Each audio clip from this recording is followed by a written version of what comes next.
Hello, hello, and welcome to the Gothic Jungle.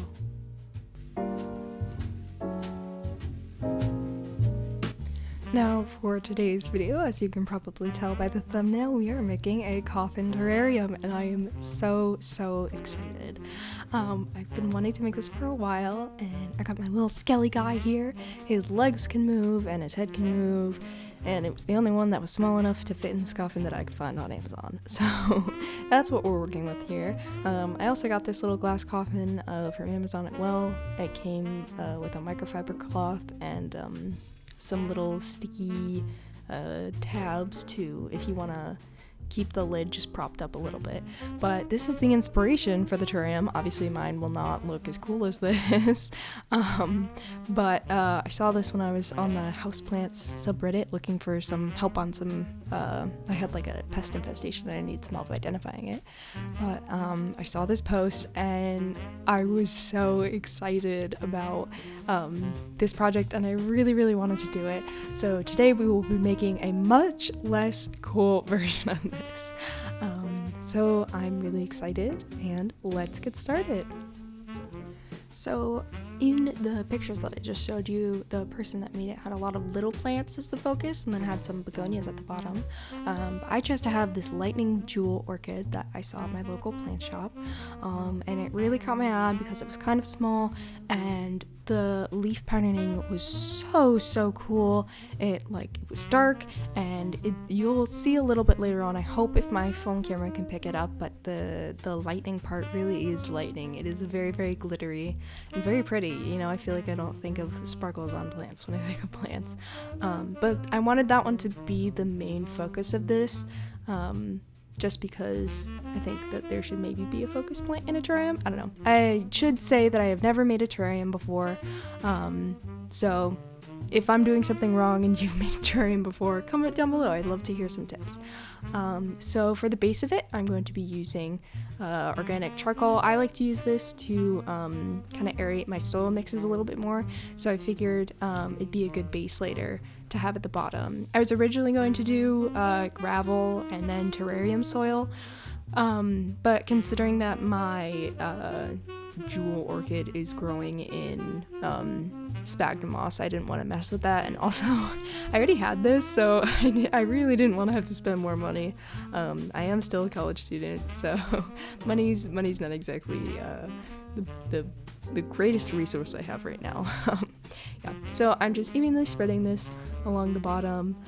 I don't know, I really wouldn't view this video as a tutorial, but more so an experimentation on my part.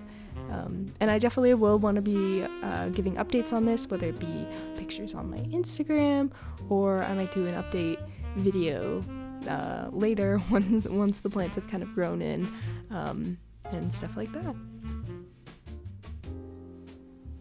Next, I took some cuttings from my philodendron micans because she is huge, and also she has some smaller leaves, but I really thought that the dark and velvety leaves would really add to the spookier aesthetic.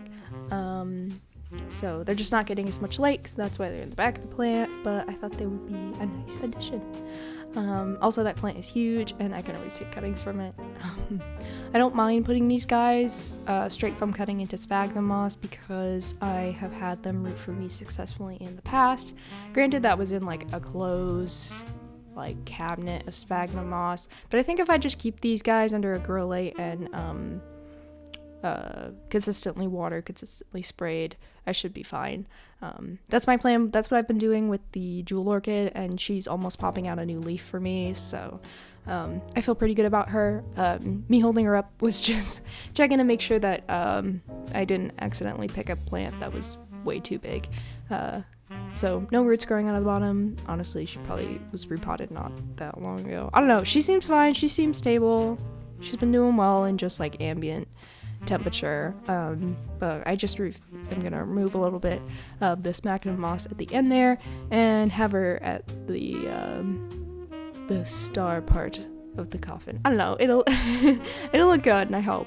I know this isn't the most complicated terrarium, but it's my first one. Don't judge. I also think that having the gravel at the bottom that we put in earlier will be really nice to be able to monitor root progress, because I know sometimes it's a little difficult to tell with the sphagnum moss. At least I've had issues with that, because I'm like, oh, you know, if I'm repotting something out of sphagnum moss into some other substrate, I sometimes pick it up and I'm like, oh, am I tugging on just sphagnum moss or am I tugging on a root? But if it grows to that point, it'll be a nice stark contrast with the black charcoal. So that is another reasoning why I decided to layer these two.